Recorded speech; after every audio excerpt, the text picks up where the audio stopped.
आँचरी, परी छलावा देवी। आप लोगों के रीलों में भी बहुत बार खैंट पर्वत और आँच से जुड़ी हुई रील आई होगी, लेकिन अभी भी क्लियर नहीं हुआ है, तो चलिए क्लियर करते हैं। एक दिन रावत जाति के राजा टिहरी गढ़वाल के थादी गांव में जाते हैं, जहां उन्हें शोभित पंवार की बहन पसंद आ जाती है।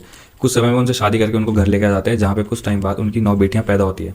और ये 9 बेटियां रूप में बहुत ज़्यादा सुंदर और दिमाग में बहुत ज़्यादा तेज़ होती हैं। समय बीतने के साथ ही अपने पिताजी को एक दिन बोलती हैं कि पिताजी, हमें गाँव जाना है अपने मामा के। तो वो अपने मामा के गाँव जाती है, जहाँ पे ये पूजा में जाती है, और इन्हें सेम नागराजा, जो कि उत्तराखंड के बहुत पावरफुल देवताओं में से एक है, वो पसंद आ जाते हैं। तो वो देवता इन सारी 9 बहनों से शादी कर लेते हैं। फिर एक दिन मामा के घर से 5-10 मिनट की दूरी पर इनको एक पर्वत दिखता है, जिसका नाम है खैंट पर्वत।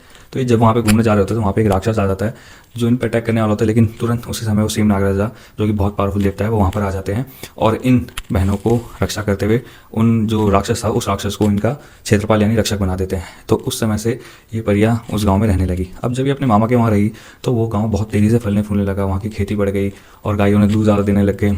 तो ऐसे लोग इनको पूजने लगे। इनकी मरने के बाद, इन 9 बहनों के मरने के बाद, वहाँ के लोग इनकी पूजा करने लगे और ये वहाँ की दिशा ध्यानी बन गई। तो ये जो आचार्य है वहाँ की दिशा ध्यानी है, यानी कि मार्गदर्शक। तो लेकिन जब भी आप इस खैंट पर्वत पे जाएंगे, तो अगर आप सब कुछ ठीक रहेगा तो ये आपको कुछ नहीं करेंगी, ठीक है, और आपको प्रेजेंस फील होगा इनको, बट आपको कुछ नहीं करेगी। लेकिन अगर आप किसी भी गलत इरादे या कुछ भी गलत हरकत करते हैं वहाँ पे, तो जो राक्षस है फिर वो अपनी प्रेजेंस फील कराएगा आपको। यकीन मानिए उसका प्रेजेंस आपको नुकसान कर देगा। तो ये मैटर आप पे करता है कि आप कैसे जाएंगे, कैसे नहीं जाएंगे।